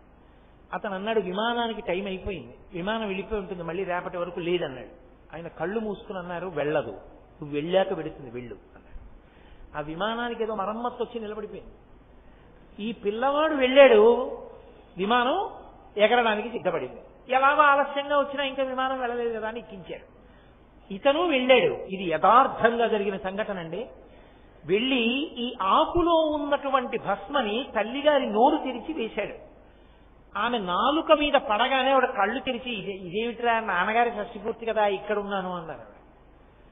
డాక్టర్లు కూడా తెల్లబోయారు. ఆవిడ భర్తతో కలిసి షష్ఠి పూర్తి అయిపోయింది. మళ్ళీ 1 ఏడాది తర్వాత ఈ పిల్లవాడు పరమాచార్య స్వామి వారి దగ్గరికి వెళ్ళాడు. అప్పటికి ఏడాది అయిపోయింది కామకోటి పీఠానికి. ఇలా లోపలికి వెడుతుంటేనే ఈ పిల్లవాడిని చూసి పరమాచార్య స్వామి వారు అన్నారు, మీ అమ్మగారు వెళ్ళిపోయారు కదూ అన్నారు. ఎలా తెలిసింది? మేము ఎవరం మీకు చెప్పలేదే, ఎలా తెలిసింది అన్నాడు. నేను కామాక్షిని 1 సంవత్సరమేగా అడిగాను ఆయుర్దాయం మీ అమ్మకి అన్నారు. ఆయన కోరినటువంటి కోరిక తేజస్సు విభూతి కణముల నుండి ప్రసరించి వాళ్ళ అమ్మగారిని బతికించింది. అందుకే దానికి మహదైశ్వర్యం అని పేరు, అష్టసిద్ధులకు ఆలవాలమని పేరు. అసలు బ్రహ్మోత్తర ఖండంలో అయితే స్కాంద పురాణంలో విభూతి గురించి ఎంత గొప్పగా మాట్లాడతారో, అంత శక్తివంతమైనది భస్మ. అది ప్రళయమునందు అన్నీ కాలిపోతే దాన్ని మహాభస్మ అంటారు. మళ్ళీ పునఃసృష్టికి కావలసినటువంటి సమస్తమైనటువంటి వ్యూహము కూడా బూది కణముల యందు ఉంటుంది. దాన్ని పరమేశ్వరుడు తన ఒంటికి అలదుకుని ఉంచుకుంటాడు. ఉంచుకుని మళ్ళీ పునఃసృష్టి చేస్తాడు. కంప్యూటర్లో చూడండి, ఇంత చిన్న చిప్లో ఎంతో సమాచారాన్ని నిక్షిప్తం చేసినట్టే బూది కణముల యందు పునఃసృష్టికి కావలసినటువంటి వ్యూహాలంతటినీ కూడా పరమేశ్వరుడు నిక్షిప్తం చేస్తాడు. భస్మ అన్న మాటకు అర్థం ఏమిటో తెలుసా అండి? జ్ఞానము. పర్యాయ పదం జ్ఞానమే. బాగా పట్టుకోండి. మాయా అంటే ఏమిటో తెలుసా? నామము రూపమునకే మాయా అని పేరు. నేను నామం చెప్తే మీకు రూపం తెలుస్తుంది, నేను రూపం చెప్తే మీకు నామం తెలుస్తుంది. కూర్చోడానికి 4 కాళ్ళును ఇలా చేతులు పెట్టుకోవడానికి ఉంటుంది, ఏంటంటారు దాని పేరు? కుర్చీ అంటారు. నేను కుర్చీ పట్టుకురా అన్నాను అనుకోండి, ఇంట్లో ఎన్ని వస్తువులున్నా మీరు కుర్చీ అంటే ఇలా ఉంటుంది, అది పట్టుకుని వస్తారు. నామము రూపాన్ని చెప్తుంది, రూపము నామాన్ని గుర్తు చేస్తుంది. ఓ కుర్చీయా అంటారు. మేక కొట్టాలి, అది ఏమిటది కొడతారు అంటే సుత్తి అంటారు వెంటనే. అంటే నేను ప్రయోజనం చెప్తే, దాని రూపాన్ని చెప్తే మీకు నామం గుర్తొస్తుంది. నేను నామం చెప్తే సుత్తి పట్టండి అని అనుకోండి, సుత్తి ఎలా ఉంటుందో మీకు వెంటనే లోపల కనపడుతుంది. నామం ఉంటే రూపం ఉంటుంది, రూపం ఉంటే నామం ఉంటుంది. నేను ఇప్పుడు కుర్చీని, బల్లని, అప్పడాల కర్రని, అప్పడాలు ఒత్తుకునేటటువంటి ఆ పీటని అన్నిటినీ కాల్చేశాను. అన్నీ కాలిపోయాయి. ఇప్పుడు అన్నీ కాలిపోయిన తర్వాత బూడిదేగా రావాలి, కలిపేశాను. కుర్చీ పట్రా అన్నాను, మీరు తేగలరా? కుర్చీయే బూదిగా ఉంది కానీ కుర్చీ తేగలరా? బల్ల పట్రా అన్నాను, మీరు తేగలరా? కుర్చీ కుర్చీగా ఉన్నప్పుడు అప్పడాల కర్ర కన్నా వేరుగా ఉంది. అప్పడాల కర్ర వేరు, కుర్చీ వేరు. కాలిపోతే అప్పడాల కర్రకి కుర్చీకి తేడా లేదు, రెండు బూడిదే. విశ్వమును చూసినంత కాలము నామరూపములు మాయ. విశ్వనాథుడు కనపడిన నాడు నామరూపములు లేవు, అంతటా బంగారమే, అంతటా పరమేశ్వరుడే. ఇది కనపడడమే మహాభస్మ, జ్ఞానమిచ్చుట. ఆ జ్ఞానమిచ్చిన నాడు అంతటా పరమేశ్వరుడే కనపడతాడు. నమస్త్యాయిత ఫేన్యాయిత శకత్యాయిత ప్రవాహ్యాయిత నమ వృక్షాయిత హరికేశాయోపవీతినే పుష్టానాం పతయే నమో నమో మేఘ్యాయిత విద్యుత్యాయిత. ప్రవాహంలో, మేఘంలో, విద్యుత్తులో, ఆఖరికి దొంగలో దుంగలో వడ్రంగిలో మేకులో ఎందులో మీరు చూసినా పరమేశ్వరుడే మీకు కనపడతాడు తప్ప ఇందుగలడందులేడని సందేహము లేదు అని ప్రహ్లాదుడు చెప్తాడే. హరి సర్వోపగతుండెందెందు వెతకి చూచిన అందందే కలడు దానవగ్రని వింటే. పరమేశ్వరుడు అంతటా కనపడతాడు ఒకడికి, నామరూపాలు కనపడతాయి ఒకడికి. ఇద్దరు చూస్తున్నది ఒక వస్తువునే, ఒకడికి నామరూపాలు కనబడతాయి, ఒకడికి నామరూపాలు కనబడవు, పదార్థం కనబడుతూ ఉంటుంది లోపల ఉన్నది. అదే మాయకి బ్రహ్మమును తెలుసుకున్న వాడికి తేడా. నేను మీకు ఇంకా ఇంకొక ఉదాహరణ చెప్పాలంటే, ఉరే వెళ్ళి బంగారం అంతా ఉందో లేదో చూడు బీరువాలో, వీధి తలుపు నిన్న రాత్రి వేయలేదు, నేను లేకొచ్చేటప్పటికి వీధి తలుపు తెరిచింది, నేను ముందు పడుకున్నాను, మీరు టీవీ చూసి పడుకున్నారు ఏంట్రా తలుపు వేయకుండా, చూసేటప్పటికి బీరువా తాళాలు పెట్టున్నాయి, అసలు బంగారం ఉందో లేదో చూడు బీరువాలో అన్నాను. కొడుకు గబగబా వెళ్ళి ఏదో మా ఇంట్లో ఉండే బంగారం అంతా ఉంటే, బంగారం అంతా పెట్టే డబ్బా ఒకటి ఉందనుకోండి, ఆ డబ్బా చూసి ఇలా చూసి, నాన్నగారంటే ఇంట్లో బంగారం లేదు. అయ్య బాబోయ్, బంగారం ఎత్తుకుపోయాడు అనమాట దొంగాడు. 30 ఏళ్ల పాటు సంపాదించిన బంగారం రా. గుండె జారిపోయి ఇంటి యజమాని ఇల్లాలు పరుగు పరుగున వచ్చి డబ్బాలో చూశారు, అక్కడే ఉంది బంగారం. నీ అసాధ్యం కూలిపోను, గుండె అయిపోను రా, బంగారం లేదంటే ఇదిగో బంగారం అని అన్నీ ఉన్నాయో లేదో తెల్లటి తువ్వాలేసి దాని మీద పోసి గొలుసులు ఉంగరాలు కంకణములు కేయూరములు పట్టాలు అన్ని పెట్టాడు. కొడుకంటాడు, నాన్నగారంటే బంగారం ఉందా అని కదా మీరు అడిగారు, బంగారం ఏది, గొలుసు ఉంది, ఉంగరం ఉంది, చెవులకు పెట్టుకునే కర్ణాభరణం ఉంది, కేయూరం ఉంది, కంకణం ఉంది, బంగారం లేదుగా. తండ్రి అంటాడు, ఓరి నీ అసాధ్యం కూడా ఉన్నది బంగారమేరా, బంగారమే గొలుసుగా ఉంది, బంగారమే కంకణంగా ఉంది, బంగారమే ఉంగరంగా ఉంది, బంగారమే కర్ణాభరణంగా ఉంది, బంగారము లేకుండా ఉండవు, ఇదిగా లేకపోయినా కరిగిస్తే బంగారం ఉంటుంది. లోపల బంగారాన్ని చూస్తున్నాడు తండ్రి, నామరూపాలు చూస్తున్నాడు కొడుకు.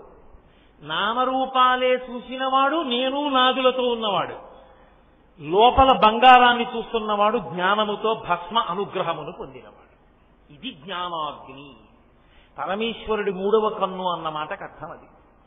అందుకని చితారజ పుంజ విచర్చితాయ అంటే ఆయన శవభస్మ అలదుకుంటాడు అంటే అదేదో అమంగళం, అదేదో అపవిత్రం, ఆయన అలా రాసుకుంటాడు అనుకోక్కర్లేదు. చితి మీద శవభస్మ ఎవరో కాదు, మందే కదూ. కాబట్టి ఆయన మనకి నేర్పుతున్నాడు, నువ్వు ఈ జ్ఞాన దృష్టితో చూడడం రానంత కాలం, నేను నాదులతో అనుబంధాన్ని పెట్టుకుని బతికేసినంత కాలం మళ్లీ పుట్టడం మళ్లీ చావడమే. పునరపి జననం పునరపి మరణం పునరపి జననీ జఠరే శయనం ఇహ సంసారే బహుదుస్తారే కృపయాపారే పాహిమురారే అంటారు మొహముద్గరంలో. కాబట్టి నీవు భక్తి కోణంలో సాధన మొదలు పెడితే, భక్తితో కూడిన కర్మాచరణము వలన ప్రీతి చెందిన పరమేశ్వరుడు వైరాగ్యమిచ్చి తదనంతరము జ్ఞానమిస్తే అంతటా నీకు గొలుసులు ఉంగరములు కేయూరములు కంకణములు కర్ణాభరణములు కనపడకుండా బంగారము కనబడినట్టు, అంతటా నామరూపములు కనపడకుండా సభాభ్య సభాపతిభ్యశ్చవో నమో నమో అని అంతటా ఉన్నది ఒక్క పరమేశ్వరుడే అని నీకు జ్ఞానమునందు గోచరమవుతుంది. అలా నీవు గోచరమైన నాడు, నీకు బ్రహ్మము దర్శనమైన నాడు, బ్రహ్మమును తెలుసుకున్న నాడు నీవే బ్రహ్మమైనావు. బ్రహ్మవిత్ బ్రహ్మైవ భవతి, అది మోక్షానుభవము, అద్వైతానుభూతి అనుభవమునకు అందింది బ్రహ్మమని. అదిగో ఆ స్థితిని పొందు సుమా అని చెప్పడం ఆయన భస్మ అలదుకోవడం. ఆ భస్మ మనం పెట్టుకుంటే భగవంతుణ్ణి స్మరణకి మనకి తెస్తుంది. కాబట్టి చితారజ పుంజ విచర్చితాయ నమశివాయైక నమశివాయ. మహానుభావుడు అక్కడతో ఊరుకున్నాడా? చితారజ పుంజ విచర్చితాయ కృతస్మరాయైక వికృతస్మరాయ. మళ్ళీ శంకర భగవత్పాదులు ఇంకొక విషయాన్ని ప్రస్తావిస్తున్నారు. ఇప్పుడు మీరు ఒకటి ఆలోచించాలి. బాహ్యమునందు గొప్పగా సువాసనలతో వాటితో తిరిగే తల్లి ఆవిడ, మహాజ్ఞానం ఇవ్వగలిగినటువంటి వాడు ఆయన. గృహస్థు ఎప్పుడూ రెండూ కోరుకోవాలి, బాగా జ్ఞాపకం పెట్టుకోవాలి. ఏ గృహస్థు కూడా ఇంట్లో నాకేమీ అక్కర్లేదని బ్రతకడాన్ని శాస్త్రం అంగీకరించదు. దాన్ని మిడిమిడి జ్ఞానం అంటారు, బాగా కావనికుండా. గృహస్థులాగే బ్రతకాలి. ఎన్ని విషయాలు తెలిసి ఉండనివ్వండి, పూజ చేసేటప్పుడు ధర్మార్థ కామమోక్ష చతుర్విధ పురుషార్థ ఫల సిద్ధ్యర్థం పుత్రపౌత్రాభివృద్ధ్యర్థం అని చెప్పాలి. నీకు ఆ జ్ఞానము బాగా నిలబడింది. పుత్రం పౌత్రం సమాసాద్య, మనవణ్ణి కూడా చూసిన తరువాత వానప్రస్థ ఆశ్రమేవ చేత్, అప్పుడు వానప్రస్థానికి వెళ్ళాలి. అప్పుడు కూడా నువ్వు ఇంకా జ్ఞానంతో కలిసి ఉండలేననుకుంటే భార్యని కొడుకుకు అప్పచెప్పి సన్యాసం పుచ్చుకోమని చెప్పారు వ్యాస భగవానుడు. కాబట్టి గృహస్థులా బ్రతకాలి. గృహస్థులా బ్రతకాలంటే రెండు నడుస్తూ ఉండాలి ఎప్పుడు. బాహ్యమునందు ఐశ్వర్య సమృద్ధి, చక్కగా ఇంట్లో అన్నీ ఉండాలి. చక్కగా వేదం అనుభవించినటువంటి భోగములు ఏమున్నాయో వాటిని అనుభవించాలి. చక్కగా మనవల్ని చూడాలి, మనవరాళ్ళని చూడాలి, చక్కగా వాళ్ళకి బహుమతులు కొనివ్వాలి. ఆంతరమునందు జ్ఞానము పెరుగుతూ ఉండాలి. ఇవన్నీ పరమేశ్వరుడిచ్చిన అనుబంధాలు. ఆ మనవడెవరో నాకు తెలుసా? నాకు తెలియదు. వాడు నాకు ఏదో ఇంకో ఏడాదిన్నర తర్వాత ఎప్పుడో నాకు మనవడు వచ్చాడు అనుకోండి, వాడిని చూసి చూడగానే నేను నా మనవడంట. వాడిని ఎత్తుకుని వాడి బోచి నవ్వులు చూసి మురిసిపోతాను.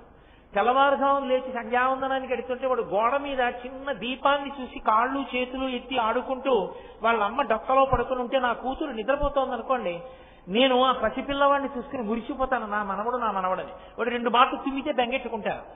ఎక్కడి నుంచి వచ్చాడు వాడు? నాకు 53 ఏళ్ళు వచ్చే వరకు వాడు ఎవరో తెలియదే. 53వ ఏట వచ్చిన వాడితో నాకు అంత అనుబంధం. వాడు నాతో మాట్లాడా? నాకేమైనా ఓ పండిచ్చాడా, ఓ కాయ ఇచ్చాడా, ఓ పంచిచ్చాడా? ఎక్కడిది అనుబంధం? ఎక్కడి నుంచి వచ్చాడు వాడు? పరమేశ్వరా, చూసుకుని మురిసిపోరా అని నాకు ఆయుద్ధాన్ని ఇచ్చి నాకు మనవణ్ణి ఇచ్చావా? తండ్రి నీకు నమస్కారం అని నువ్వు అనగలిగితే నీకు మనవడు బంధనం కాదు. వీడు నా మనవడు, ఇంకా సంపాదించి నేను పట్టుకొచ్చి వీడికి కూడా ఇచ్చేస్తుండాలనుకుంటేనే పాడైపోతాం. కాబట్టి బాహ్యమునందు అభివృద్ధి, ఆంతరమునందు జ్ఞానాభివృద్ధి రెండూ పెరగాలి. అందుకే అమ్మవారిలాగా లక్ష్మీ కటాక్షం కనపడుతుండాలి, ఇంట్లో వృద్ధి ఉండాలి. అటు అయ్యవారిలా లోపల జ్ఞానం అభివృద్ధి చెందుతూ ఉండాలి.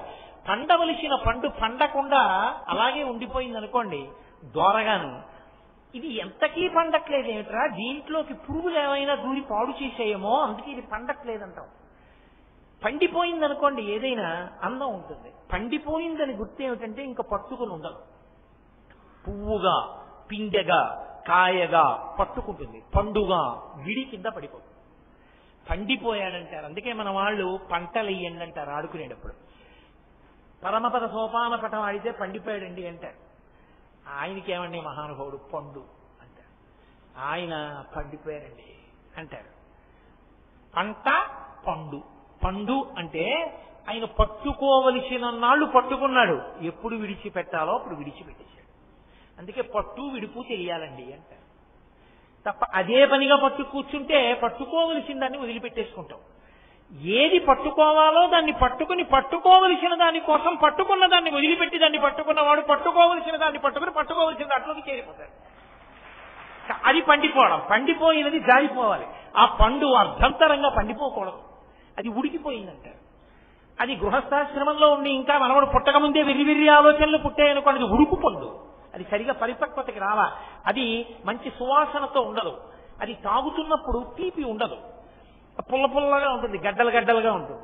బాగా ముగ్గి పండి నేల మీద పడింది అనుకోండి, దాన్ని మీరు ఇలా ఎత్తి పట్టుకుంటే చాలు చేతిలోకి రసం కారిపోతూ ఉంటుంది. దాన్ని ఇలా జుర్రుకుంటే చాలు అపారమైన మాధుర్యంగా ఉంటుంది. లోపల గట్టిగా ఉన్నది రంగు మారిపోయి పండిపోయినప్పుడు ఏదైనా ఒకటే రంగు పచ్చగా అయిపోతుంది, ఎర్రగా అయిపోతుంది. అయిపోయి పండిపోయింది అంటే అది వేపకాయ చేసేదేమో కానీ వేప పండైతే తీపి. ఏదైనా పండిపోతే తీయగా అయిపోతుంది. తీయగా అయిపోయింది, పండులా అయిపోయింది అంటే ముచికని విడిచిపెట్టడానికి సిద్ధపడింది. ఇది ఆంతరమునందు వృద్ధి, అది బాహ్యమునందు వృద్ధి. రెండు ఉండాలి గృహస్థుడే. ఈ రెండు ఉండాలంటే ఈ రెండు ఉండేటట్టుగా చూపిస్తున్నారు శంకరాచార్య వారు. అది జగద్గురువుల ప్రతిభ. అందుకని మహానుభావుడు ఇటుపక్క కస్తూరికా కుంకుమ చర్చితాయై, అటు చితారజ పుంజ విచర్చితాయ కృతస్మరాయై వికృతస్మరాయ. వాళ్ళిద్దరి యొక్క గొప్పతనం ఏమిటో చెప్తున్నారు. అమ్మవారు ఏం చేసింది? కృతస్మరాయై, మన్మధుణ్ణి బ్రతికించింది. బ్రతికించింది అన్న మాటకు అర్థం పుట్టించింది కాదుగా. బ్రతికించింది అంటే అంతకుముందు పుట్టాడు, పుట్టి చచ్చిపోయాడని గుర్తు కాదు, అప్పుడే కదా మళ్ళీ బ్రతికించడం అన్న మాట వస్తుంది. బ్రతికి అంతకుముందు పుట్టి పెరిగి బ్రతికుండి చచ్చిపోయాడు అనుకోండి, అప్పుడు బ్రతికించడం అన్న మాట వస్తుంది. లేకపోతే ఇప్పుడే కొత్తగా లోకంలోకి వస్తుంది అనుకోండి, సృష్టించింది అంటారు. శంకరాచార్యులు వారు సృష్టించింది అమ్మవారం లేదు, కృతస్మరాయై బ్రతికించింది ఆవిడన్నారు. అందున శంకర భగవత్పాదులు ఎక్కడైనా ఒక మాట వాడారనుకోండి, మీరు అక్షరం మార్చలేరు.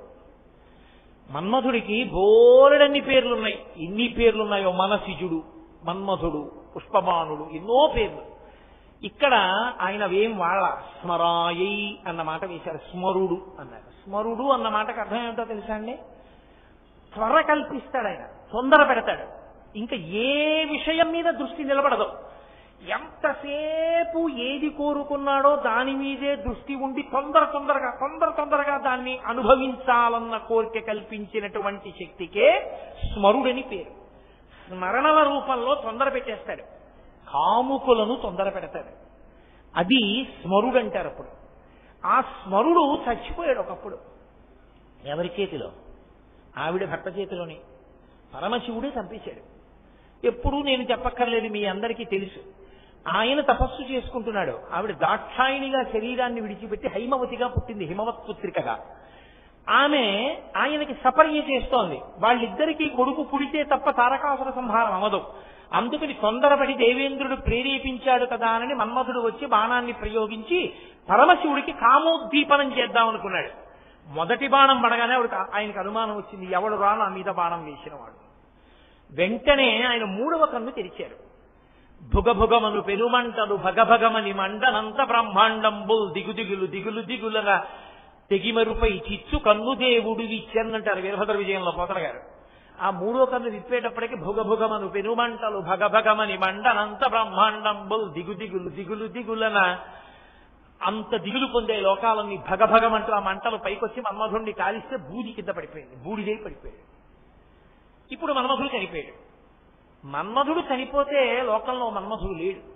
మన్మధుడు లేకపోతే బాణం వేసేవాళ్ళు లేరు. మన్మథ బాణములను 5 ఉంటాయి. ఆ 5 పుష్పబాణములు. ఆ 5 పుష్పబాణములు వేస్తే కామోద్రేకం కలుగుతుంది. పురుషుడికి స్త్రీ యందు, స్త్రీకి పురుషుని యందు. దాని వలన ప్రత్యుత్పత్తి కలుగుతుంది, సంతానోత్పత్తి జరుగుతుంది.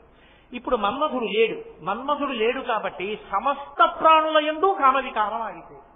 మనుష్యులే కాదు, సమస్త ప్రాణులకు కామవికారం లేదు. అందరూ హాయిగా పరమ సంతోషంగా తృప్తిగా ఉన్నారు తప్ప ఎవరి మనసులలోనూ ఆందోళన లేదు, తొందర లేదు, ఏదో పొందాలన్న కోరిక లేదు. అలా ఉన్నారు. ఇప్పుడు అమ్మవారు ఏం చేసిందంటే మన్మధుడిని బతికించి, ఇది కృతస్మరాయై, అమ్మా నువ్వు బతికించావు. వికృతస్మరాయ, బతికించాక చంపలేదు, ఆయన చంపాక నువ్వు బతికించావు. శంకరుడు చెప్పడంలో మాత్రం నువ్వు బ్రతికించిన దానివి, ఆయన చంపినవాడు అన్నారు. ఇప్పుడు మీకు ఇది మామూలుగా బయట చూస్తే ఏమనిపిస్తుందంటే, ఏమంటే శివుడే మేలు చేశాడు మనకి, అమ్మవారే ఇబ్బంది పెట్టిందండి అంటారు కాదు. నిజంగా అమ్మవారు మన్మధుడిని బతికించలేదు అనుకోండి, మనందరం యోగులు పెద్ద పెద్ద స్వామీజీలం అయిపోదాం కాదు. అసలు ఎవ్వరికీ కామోద్రేకం అన్నది లేదు, హాయిగా ప్రశాంతంగా ఉంటాం. అమ్మవారు మన్మధుడిని బతికించబట్టి ఆయన తీసుకొచ్చి ఆ బాణాలు బట్టి లేనిపోల అల్లరంతా బయలుదేరింది. కాబట్టి ఎందుకు ఆవిడ బతికించడం? అలా బ్రతికించకపోతే హాయిగా ఉంటుందిగా. అంటే ఆవిడ బ్రతికించడానికి ఒక కారణం ఉంది, ఆయన చంపడానికి ఓ కారణం. ఆయన చంపినప్పుడు ఈవిడ బ్రతికించింది అనుకోండి, ఏమనాలి పరమశివుడు? అంటే నే చంపేవాడిని నువ్వు బతికించేదానివి అనమాట. అంటే నే చేసిన పనుల్ని నువ్వు దిద్దుతూ ఉంటావు అనమాట. అంటే నే చేతకానివాడిని, నేను కోపం వచ్చి తప్పు పనులు చేస్తుంటాను, నువ్వు దిద్దుతుంటావు అని దెబ్బలాడద్దు పార్వతీదేవిని. మరి ఎక్కడ దెబ్బలాడినట్టుందా పురాణంలో? ఎక్కడ లేదు. ఈయన చంపేశాడు, ఆవిడ బతికించేసింది, ఇద్దరూ సంతోషంగా ఉన్నారు. అదేంటి అలా ఎలా జరుగుతుంది? ఇది మిమ్మల్ని ఆలోచించమని శంకరాచార్యుల వారి యొక్క ప్రతిపాదన. అది నువ్వు ఆలోచిస్తే వాళ్ళిద్దరి దాంపత్యంలో ఎంత అవగాహన ఉందో నీకు అర్థమవుతుంది. అర్థమైతే ప్రతిదానికి అంటే మీరు తప్పు చేస్తే నేను చెప్పకూడదా అంటాం, నేను చెప్పిన దాన్ని దిద్దగలిగించారు అని ఆయన అండవు ఉండవు. ఎక్కడ ఏది మంచి ఉందో అది స్వీకరించి ఒప్పుకొని సంతోషంగా బ్రతకగలిగినటువంటి వ్యవస్థ ఏర్పడుతుంది. ఆయన ఎందుకు చంపాడు అంటే పరదేవతయందు పరమేశ్వరుడికి ఎప్పుడైనా కామము కలిగితే అది లౌకికమైన కామము కాదు, అది కేవలముగా స్త్రీ పురుషుల మధ్య కలిగే కామము వంటి కామము కాదు. ఆయనే తన శరీరంలో సగాన్ని స్త్రీగా ప్రకటనం చేశాడు అర్ధనారీశ్వర స్వరూపంలో. అయినప్పుడు ఇప్పుడు కొత్తగా ఆయనకి కామం ఎందుకు కలుగుతుంది? నాకు 2 జేబులు ఉన్నాయనుకోండి, ఏదో ఈ లాల్చీకి 2 జేబులు ఉన్నాయి, ఈ జేబులోంచి 10 రూపాయలు తీసి ఈ జేబులో పెట్టుకుని 10 రూపాయలు వచ్చిందండో అంటానా? ఈ జేబులో ఉన్నా నాది, ఈ జేబులో ఉన్నా నాది. ఆయన శరీరంలో సగమే అమ్మవారైంది. అయినప్పుడు కొత్తగా కామం ఎందుకు వస్తుంది ఆయనకి? ఆయనకేం రాదు. కానీ ఆయనే ఆకర్షణ పెంపొందించుకున్నాడు, ఆయనే కోరికని పొందాడు. ఏమని? నువ్వు తల్లివవు, నేను తండ్రిని అవుతాను. మనలా లోకంలో స్త్రీలు పురుషులు ఉద్భవిస్తారు, వారు ఒకరితో ఒకరు కలిసి తల్లిదండ్రులు అవుతారు. వారికి ఆకర్షణ ఉంటుంది. ఆకర్షణ ఎందుకు అంటే ఆకర్షణ వలన కలిగిన కలయికనందు సుఖము, సంతోషము, ఆనందము ఉంటాయి. సృష్టి శోకంతో జరగకూడదు, ఆనందంతో జరగాలి. అందుకని ఆకర్షణ లోకానికి ఏర్పాటు చేస్తున్నానన్నాడు. ఇప్పుడు ఆయనకి ఆకర్షణ మన కొరకు, అంతేగాని ఆయనకేం అందులో సుఖము, తృప్తి ఇటువంటి మాటల కోసం ఆయన అమ్మవారి వంక ఆకర్షితుడు కాడు. అటువంటి స్వామిని అమ్మవారి పట్ల ఆకర్షితుడయ్యేటట్టు చెయ్యగలవని బాణం వేయడం మన్మధుడు తన హద్దు దాటడం కాదా? పరమశివుడు సృష్టి ప్రారంభించి బ్రహ్మగారిని సృష్టించిన తరువాత వచ్చినటువంటి సృష్టిలో శ్రీ మహావిష్ణువు యొక్క కుమారుడిగా వచ్చిన వాడు మన్మధుడు. ఈ మన్మధుడు సృష్టికి మొదట ఉన్న ఆది దంపతులైన పార్వతీ పరమేశ్వరుల యందు కామం పుట్టేటట్టుగా బాణం వేయగలడా? ఎంత అపచారం చేశాడు! హద్దు మీరి ప్రవర్తించిన ప్రవర్తనకి పరమశివుడు కాల్చేశాడు. ఇప్పుడు శిక్ష అయిపోయింది. కానీ ఇప్పుడు ఈ శిక్షల్లో ఏమైంది? మన్మధుడితో పోలేదు. ఈ శిక్ష లోకానికి అంతటికీ పడిపోయింది. ఎందుకు పడిపోయింది అంటే జీవులకు శరీరం ఉంటే తప్ప పాపపుణ్యములను అనుభవించడానికి అవకాశం ఉండదు. జీవుడున్నాడు, వాడు చేసుకున్న పాపమూ అయిపోవాలి, పుణ్యమూ అయిపోవాలి. ఎలా అయిపోతుంది? వాడు అనుభవించేస్తే అయిపోతుంది. అనుభవించేయాలంటే ఏముండాలి? శరీరం ఉండాలి. నేను చేసిన పాపం ఏదో ఉందనుకోండి, ఆ పాపం నా ఒంట్లో ఏదో అనారోగ్యంగానో లేకపోతే ఏదో కాలు నొప్పో, చెయ్యి నొప్పో, వేలు నొప్పో, తలనొప్పో ఏదో ఒకటి వస్తుంది. వస్తే తలబద్దలైపోతుందని 1 గంట సేపు బాధపడ్డాను అనుకోండి, ఎవరినో బాధ పెట్టి తల బాదుకునేటట్టు చేసినటువంటి పాపము 1 గంట సేపు అనుభవించిన తలనొప్పి రూపంలో పోయింది. తలకాయ ఎప్పుడు ఉంటుంది? శరీరం ఉంటేను. శరీరం లేకపోతే తలనొప్పి ఎక్కడి నుంచి వస్తుంది? తలనొప్పి రాకపోతే పాపం ఎలా పోతుంది? ఇది ఉంటే కదా పుణ్యం చేయడం, ఇది ఉంటే కదా ఓ దానం చేయడం, ధర్మం చేయడం. ఇది లేకపోతే పుణ్యం ఎలా సంపాదించుకుని జీవుడు ఉద్ధరణ పొందుతాడు? కాబట్టి శరీరం ఏర్పడితే పాపపుణ్యములను అనుభవించవచ్చు. అంటే పుణ్యాన్ని అనుభవించేయచ్చు, కొత్త పుణ్యాన్ని చేసుకోవచ్చు, జ్ఞానమును పొందవచ్చు. అసలు శరీరం లేకపోతే పితృరుణం తీరదు, అలాగే దేవరుణం తీరదు, ఋషి రుణం తీరదు, ఏవీ తీరవు. మరి శరీరములు రావాలంటే స్త్రీ పురుషుల మధ్య ఆకర్షణ ఉండి ప్రత్యుత్పత్తి జరగాలి. ప్రత్యుత్పత్తి జరగాలంటే మన్మధుడు ఉండాలి. మన్మధుడు లేకపోతే జీవులు తరించరు. అందుకని అమ్మవారు బ్రతికించింది. తాను శిక్ష వేసింది మన్మధుడు హద్దు మీరినంత వరకే, లోకం కోసం కాదు. అందుకని హరనేత్రగ్వితం దగ్ధకామ సంజీవనౌషధి ఆవిడ బతికించింది. ఆవిడ ఎందుకు బతికించిందో ఆయన అర్థం చేసుకున్నాడు. ఓ, నేను జీవుల్ని బాధించడానికి కాదు కాల్చింది, జీవులు శరీరాన్ని పొంది తరించాలి, అందుకు బతికించింది అమ్మవారు. ఆయన సంతోషించాడు. ఆయన కాల్చాడు. మీరు ఎందుకు కాల్చేశారండి తొందరపడిన ఆవిడ అనలేదు. ఆయన తప్పు చేశాడు, కాల్చాడు పరమేశ్వరు. అమ్మవారంది. అమ్మవారు పరమేశ్వరుడు చేసిన పనిని అర్థం చేస్తుంది, పరమశివుడు పార్వతీదేవి చేసిన పనిని అర్థం చేసుకున్నాడు. కృతస్మరాయ కాల్చేశాడు కాబట్టి మన్మధుడి పాపం అక్కడతో పోయింది. లేకపోతే పరమశివుడి మీద పుష్పబాణం వేసిన పాపం ఎంత కట్టి కుడిపేస్తుంది మన్మధుడిని. కాలిపోయాడు కాబట్టి దరిద్రం వదిలిపోయింది అక్కడతో. కాబట్టి తర్వాత శరీరం లేకపోయినా భార్యకి కనపడేవాడు, లోకంలో తిరిగేవాడు. తరువాతి కాలంలో ప్రద్యుమ్నుడిగా మళ్ళీ లోకంలో జన్మించాడు రతీదేవికి భర్తగా. కాబట్టి ఆ పాపం అక్కడితో పోవాలంటే పరమశివుని యొక్క 3వ కంటి మంట చేత కాలిపోవాలి. ఆ కాల్చేయడంలో కూడా కారుణ్యం ఉంది పరమశివుడిలో. అరే, నేను ఇలా కాల్చేస్తే వీడి పాపం ఇక్కడితో పోతుంది, లేకపోతే వీడు ఎన్ని కోట్ల జన్మలు హీనోపాధుల్లోకి పోవాలో కాల్చి ధరింపచేశాడు. జీవులను మళ్ళీ ఉద్ధరించడానికి బ్రతికించి కాపాడింది పరదేవత. కాబట్టి అమ్మవారు మన్మధుణ్ణి బ్రతికించినా కారుణ్యమే, మన్మధుణ్ణి పరమశివుడు కాల్చేసినా కారుణ్యమే. ఈవిడ బ్రతికించినా దాని కారణాన్ని శివుడు తెలుసుకుంటాడు. శివుడు చంపినా పార్వతీదేవికి అర్థం అవుతుంది తప్ప వాళ్ళిద్దరూ నువ్వు చంపేవాడివి నేను బతికిస్తాను, లేదా నువ్వు బతికించేదానివి నేను చంపేవాడినా అని ఇద్దరు వాదులాడుకోవడం అనేటటువంటిది మీకు కనపడదు. దాంపత్యమునందు గొప్ప విషయమేమి, ఆయన గురించి ఆవిడకి తెలిసి ఉండాలి, ఆవిడ మనసు ఆయనకి తెలిసి ఉండాలి. మీ నాన్న 5ంటికి కాఫీ తాగితే ఇక మళ్ళీ ఏమీ తాగరు, కాబట్టి 4ంటికి కాఫీ ఇచ్చే ఇంట్లో ఉన్నారు కాబట్టి 4ంటికి కాఫీ ఇచ్చేస్తే ఆయన 5 గంటలకు ఉపన్యాసానికి కాసిన పాలు తాగి బయలుదేరతారు. 5ంటికి కానీ ఆఫీస్ నుంచి వచ్చినప్పుడు అలవాట్లాగా ఇచ్చావో ఆయన ఇంకేం తాగరు, కాఫీ ఒకటే తాగెడతారు అని ఆఫీస్ నుంచి భార్య ఫోన్ చేసి కూతురికి చెప్పింది అనుకోండి. ఇప్పుడు ఈయన మనసు ఈయన దగ్గర ఉందా ఆవిడ దగ్గర ఉందా నాకు చెప్పండి. ఈయన 5 గంటలకి కాఫీ తాగితే ఇక మళ్ళీ ఏమీ తాగకుండా ఉపన్యాసాలకు వెళ్ళిపోతాడు, అందుకని 4ంటికి ఇచ్చేస్తే గంట తర్వాత కాసిన పాలు తాగుతాడని గుర్తు పెట్టుకుని ఆఫీస్లో ఉన్నావిడ ఫోన్ చేసి ఈయనకి కాఫీ ఇప్పించింది ఇంట్లో ఉన్నాయి. ఇప్పుడు ఈయన అవసరాన్ని ఈయన మనసుని ఈయన ధోరణి ఆవిడ దగ్గర ఉంది. ఆవిడ 4 గంటలకి కాఫీ పంపించమంటే కూతురు 4ంటికి కాఫీ పట్టుకొచ్చి ఇచ్చింది, అప్పుడే ఎందుకే అన్నాడు. మళ్ళీ 5 అయితే మీరు తాగరు కదా, అమ్మ ఇప్పుడు ఇచ్చేస్తే 5ంటికి పాలు తాగుతారు అవునేవు అని తాగాడు. అంటే తన మనసు ఆమె గుర్తించిందని తాగాడు, అంతేకాని అజ్జపడం ఏంటో తాగలేదే అని అనలేదు. మీరు బాగా పట్టుకోండి, నేను ఒక లౌకికమైన ఉదాహరణ చెప్పాను కానీ అసలు నిజంగా మనసులు కలవడమే దాంపత్యము.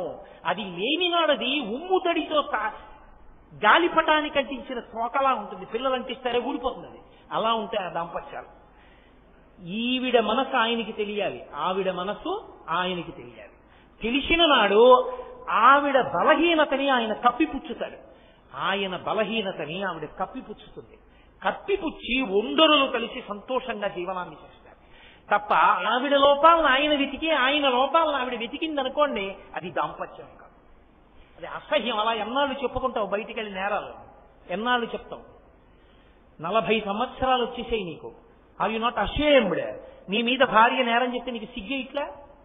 నీ భార్య మీద ఇంకొకటికి నేరం చెప్పి మా ఆవిడికి కొంచెం సలహా చెద్దురు అని చెప్పడానికి నువ్వు సిగ్గుపడద్దు?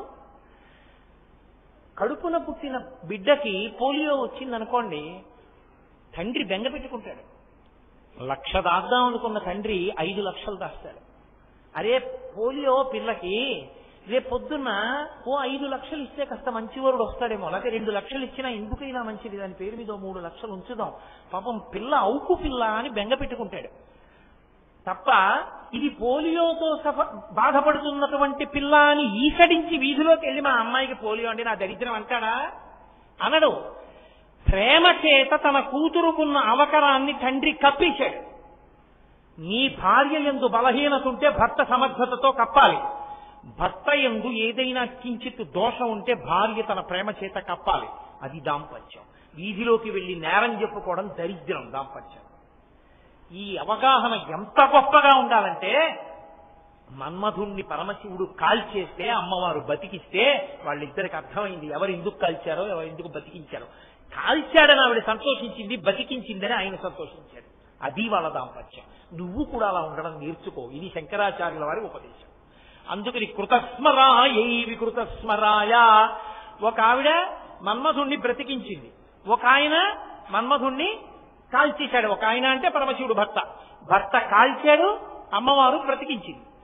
ఇదిలో వాళ్ళిద్దరి దాంపత్యంలో ఉండేటటువంటి గొప్ప అవగాహన. అందుకే మీరు చూడండి వాళ్ళిద్దరూ ఎప్పుడూ తల్లిదండ్రులుగా ఉంటారు. మీరు చూడండి తల్లిదండ్రుల యందు ఒక లక్షణం ఉంటుంది.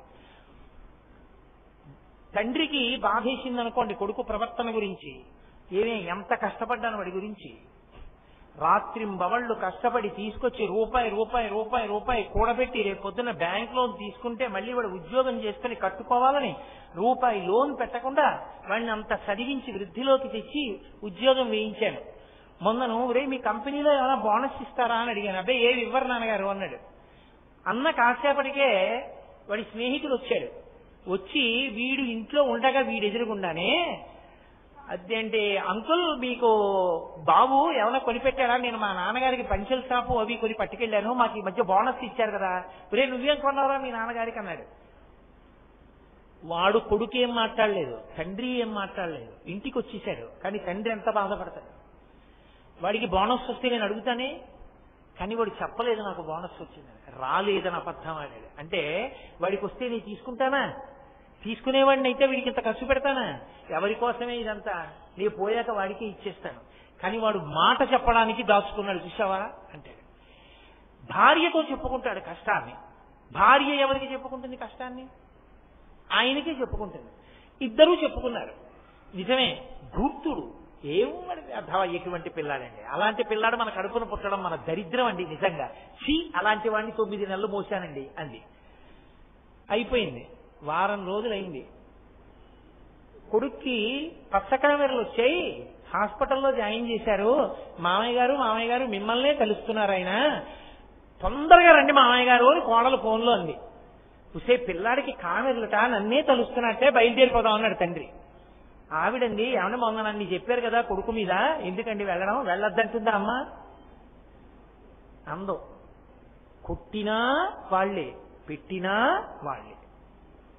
కొట్టడము వాళ్ళ దగ్గరే ఉంటుంది, పెట్టడము వాళ్ళ దగ్గరే ఉంటుంది. ఎవరిలో? తల్లిదండ్రుల్లో. ఆ తల్లిదండ్రుల మధ్య ఉన్న అనుబంధం దాంపత్యం. తల్లిదండ్రులు అంటే అలా ఉంటారు లోకంలో, వాళ్ళిద్దరిది అదే ధోరణి. ఆ ధోరణే లోకానికి అంతటికీ వచ్చింది.